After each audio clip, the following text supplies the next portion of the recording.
Okay, friends, we have to speak about this recent development, and this one has to do with Trump announces Religious Liberty Commission members, and Ben Carson, who is a Seventh-day Adventist, was mentioned as the vice chair of that commission. I want to quickly say something about this video, and we did do a video about this. What I had said about this video is, number one, you do not want to take Trump too seriously about everything he does. He's got a sense of humor. There are things he says that I will say is not appropriate. There are things he says that I can see is like, it's a joke.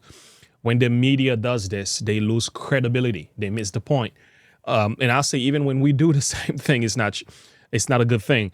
This doesn't necessarily mean this was the wisest move. I don't think it was. Trump responded to this, and I want you to hear what he has to say. So this was the reaction from many Catholics when this came out, and this is how the church, some of the members of the church felt, at least the way the media portrayed that idea. Take a listen. The Archbishop of New York on Sunday said that U.S. President Donald Trump's posting of an AI-generated image showing him dressed as the Pope, quote, wasn't good. Trump, who is not a Catholic and rarely attends church, posted the image to his Truth Social platform late on Friday. The White House then reposted the AI image on its official X account. It comes less than a week after Trump attended the funeral of Pope Francis, who died last month. The AI picture made the front pages of many Italian newspapers on Sunday, with most condemning it or expressing outrage. Some right-wing newspapers said it should be seen as a joke. Pilgrims and tourists in St. Peter's Square on Sunday expressed a combination of disbelief, dismay, and disinterest. No comments, but wow, I hope it never happens like that. He posted that.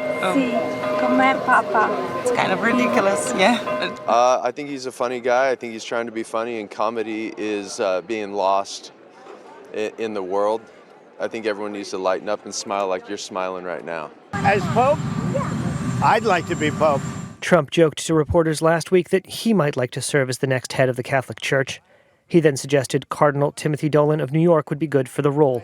I must say we have a cardinal that happens to be out of a place called New York who's very good, so we'll see what happens. Dolan is seen as a conservative and delivered one of the invocations at Trump's inauguration in January. Apologize. After calling the image bad, Dolan declined to say whether the image should be removed or an apology made. It's a straight question. Should he apologize to the American people? And a straight answer, not now. On Wednesday, Dolan will participate in the opening of a conclave where he and other cardinals will elect a successor to Pope Francis. All right. There's a lot we can say about Cardinal Donans. And listen, I can tell you there are some Catholics who don't like this man very much. Okay? So let's just leave it there. This has been posted and reposted by so many people. So this is what it says, and this is what it shows. This is nothing but politics. This is political stunts. The left do their thing, the right do their thing, and I think if we get caught up in those discussions, we miss the mark. I'll be honest with you. I'm neutral when it comes to this. I don't think it really matters.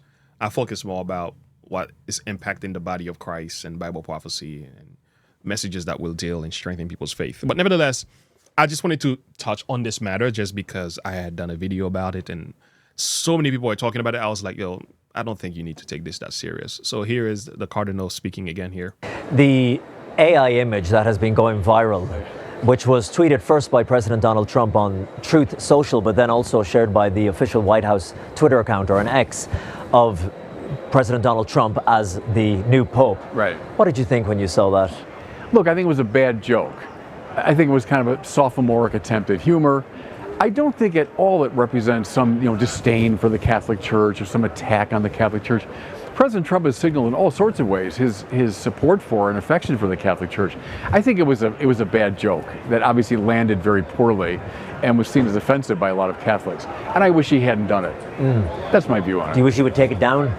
All right, I'll leave it up to him. I mean, I think it's had something like 97 million views. Wow, or something. so it's out there already at this point. What would be the point? But it's in poor taste. I think so, yeah. So you get it. So many Catholics feel the same way as well. Bad jokes, but they don't take it to heart as others from the left try to use. And again, left and right, they kind of both do the same thing to each other. So, but here Trump is responding to that same question as well, talking about the picture, and this is what he says. Mr. President, some Catholics were not so happy about the image of you looking like the Pope. Oh, I see. You mean they can't take a joke? You don't mean the Catholics, you mean the fake news media. Not the Catholics loved it. I had nothing to do with it. Somebody made up a picture of me dressed like the Pope, and they put it out on the internet. That's not me that did it. I have no idea where it came from. Maybe it was AI, but I know nothing about it. I just saw it last evening. Actually, my wife thought it was cute.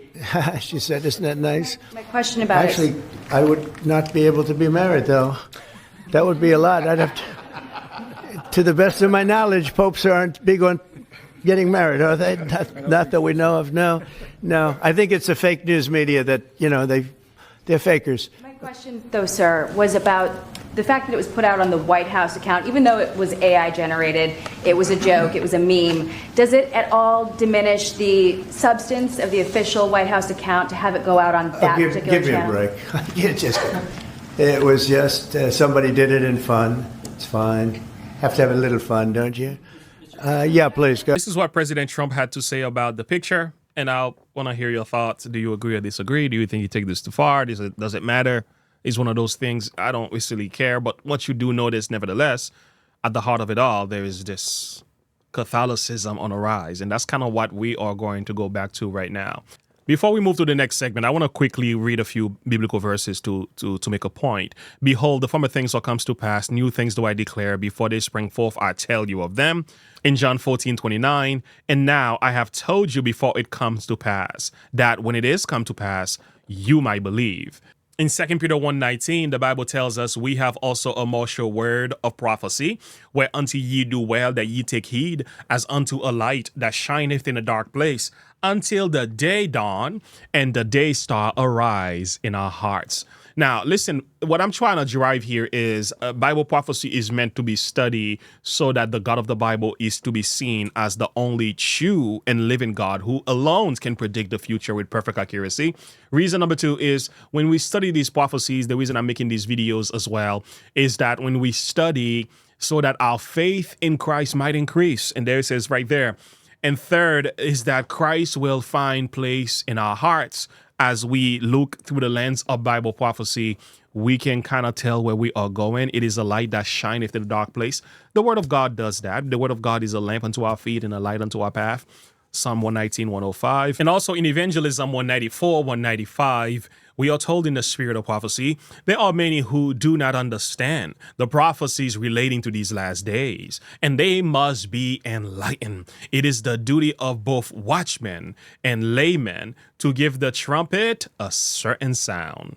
So this is what we're trying to do here, okay? So just like we do with our Watchmen report, we're trying to sound the alarm. Let the watchmen now lift up their voice and give the message which is present true for this time. Let us show the people where we are in prophetic history. So I'm hoping in our discussions this will help to deal with that. So since we already spoken about Donald Trump's, Pope's AI image, let's talk about this. This is another significant event that I would like to highlight in our study today.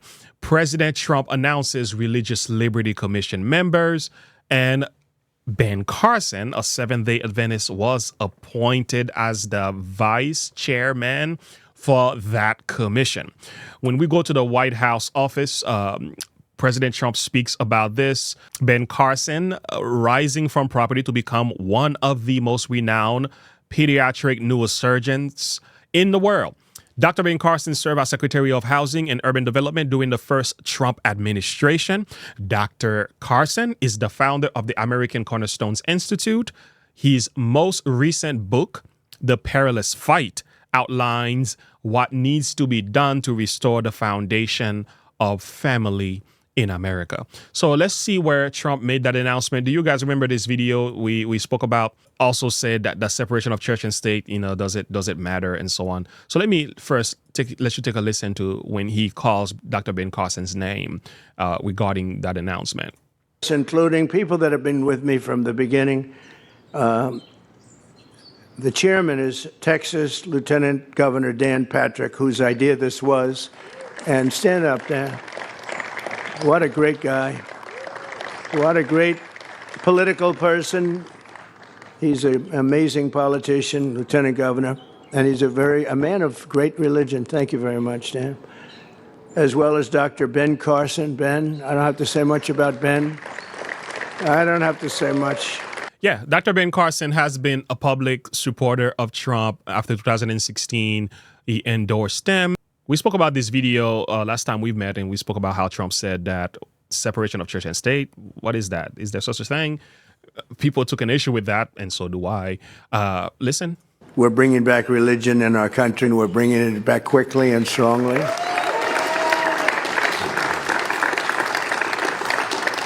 Because for America to be a great nation, we must always be one nation under God, a phrase that they would like to get rid of, the radical left. You know, they say separation.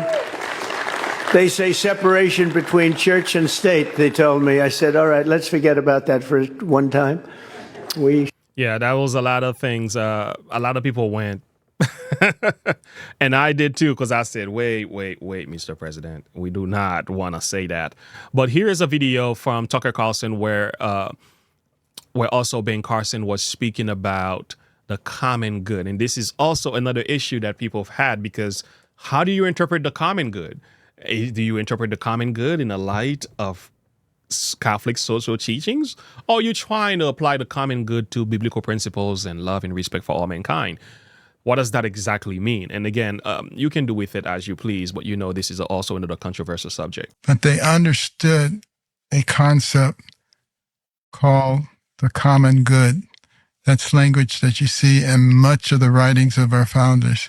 The common good, what's good for all of us, not what's good for the Polish section or the German section or the African section, but what's good for everybody. One of the reasons that people talked about the common good and believed that it was important is because they were Christians, and therefore they believed in the moral equality of mankind, because every person's created by God. You know, the Constitution says nothing about separation of church and state, by the way. That's been distorted tremendously. But I like to ask these people, exactly why don't you want the 10 Commandments to be taught? What is wrong with thou shalt not kill? What is your understanding and interpretation of the common good? How do you see it? It is a controversial subject in itself. There are various definitions. I would like to hear from you.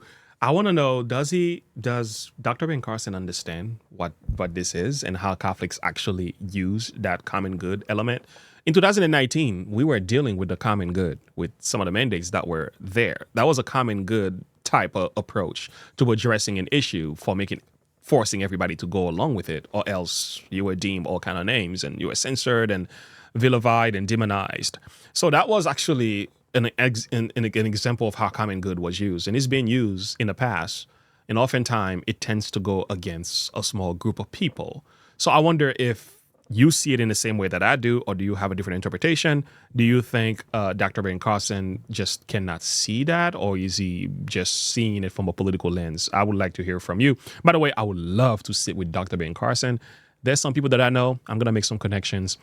I would love to sit with him because I think he's got an amazing way of thinking about things. That doesn't mean I agree with him, but there's something there to definitely respect and cherish. There is nothing more personal than the relationship between you and God. Even if you don't know him, you can rest assured that he knows you. It's why, in the very First Amendment to our Constitution, the Founding Fathers explicitly forbid government from impeding the free exercise of religion.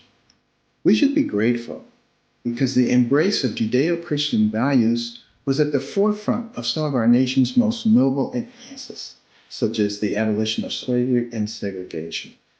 But fast forward to today, and we are witnessing a coordinated assault on religious freedom.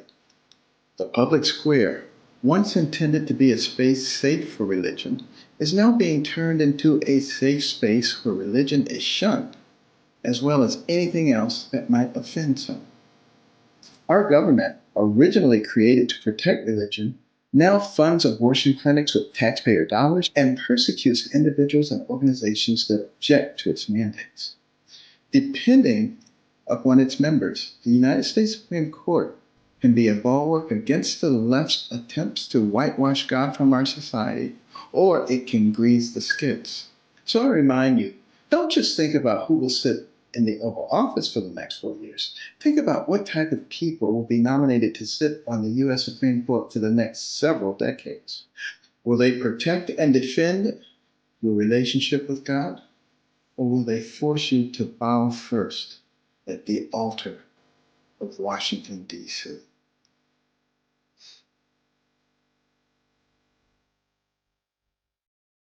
The appointment of Dr. Ben Carson as the vice chair to the Religious Liberty Commission members, I don't see that as a bad thing. He's already a politician. It's better to have a man with an understanding of what we have as Bible prophecy, and I hope he still does. From what I've heard, he certainly does. It's better to have that man there than to have somebody who does not understand. We are told in the spirit of prophecy, God will have men in leadership position in politics that will push back against the religious mandates and forced worship that is to come. So maybe he could be a Daniel in Babylon. Maybe he could help to stymie the devil's plan. Give us enough time, not only to be ready, but to proclaim this message. This could be the case. Or he could hasten this thing. Who knows? But let's watch. But we are told in the Review and Herald, June 15, 1897, Roman Catholic principles will be taken under the care and protection of the state. This national apostasy will speedily be followed by national ruin.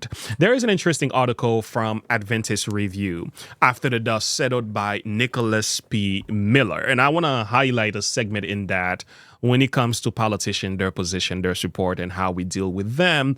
Here is what he says that I actually appreciate. Some moral issues are so connected with gospel principles of the image of God, including freedom, human equality, and health. They deserve our support in political sphere. Near the end of her life, Ellen White wrote that while we are in no wise to become involved in political questions, yet it is our privilege to take our stand decidedly on all questions relating to temperance reformed. In our favored land, every vote has some voice in determining what laws shall control the nation. Should not that influence and that vote be cast on the side of temperance and virtue? So I want you to notice how balanced Ellen White is. While we ought not to be backing any political movement, although you can have your political agenda and perspective and leaning, but we are told to be careful not to become partisan. But at the same time, we should vote on the issues and support men who are standing for good principles. Yes, that's balance. It went on to say in the article, Ellen White did not believe that we should only vote and keep quiet about it. The advocate of temperance failed to do their whole duty, she wrote, unless they exert their influence by precept and by voice and pen. I want to read a little bit more into that article. There was something else said here that I didn't put in my PowerPoint note, but here's this.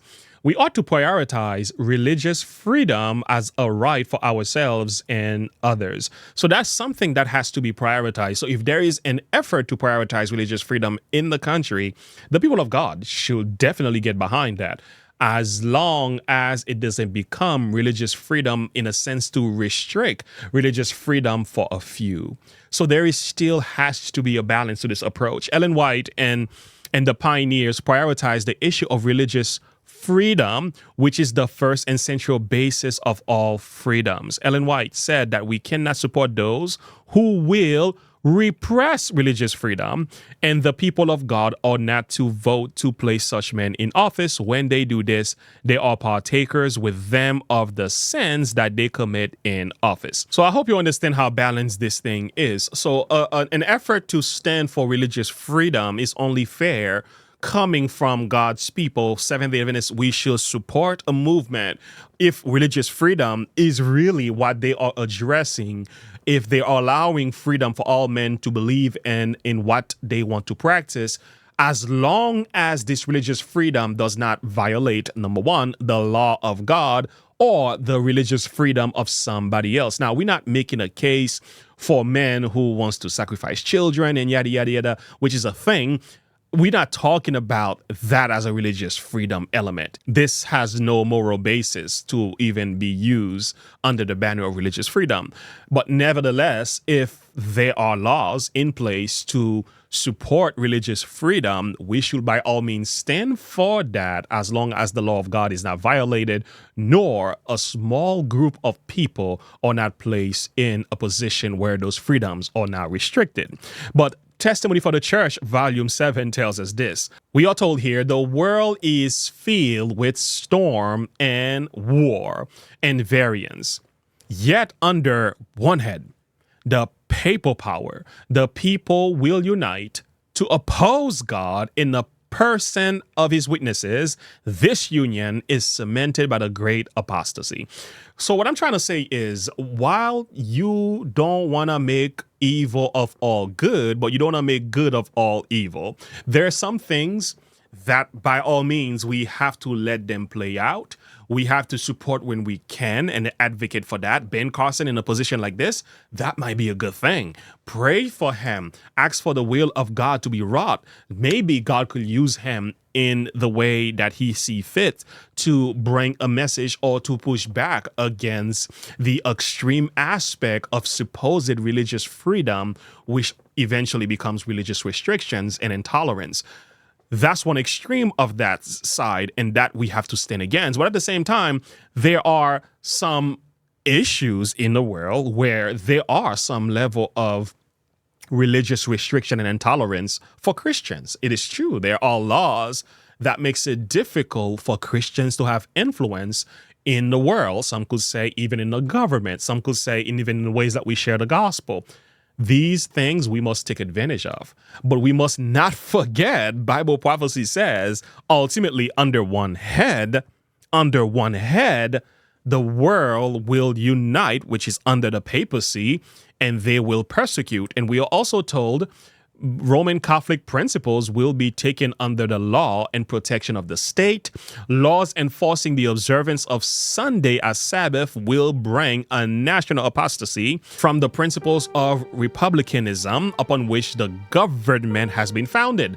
The religion of the papacy will be accepted by the rulers and the law of God will be made void. So this is prophetic. It's gonna happen, but we should try as much as possible and support men in leadership position who may be playing a role to restrain these things from happening way before God's appointed time. So these are things you and I have to think about, talk about. And again, that's my perspective. You don't have to agree with me. Share your thought and perspective with me. I want to hear from you. What do you stand when it comes to this? Is it a good idea that President Trump has Dr. Ben Carson in this position? Do you see things the way I do? Or do you think, no, man, I don't agree with you, and that's fine. Let's have the conversation in the comment below. But I'm trying to bring a balanced perspective to this matter so that we don't go too far left or too far right. Anyway, I want to hear from you. Like and subscribe to the page. Click the bell icon for more if you enjoy what you heard. Have a good one. Bye.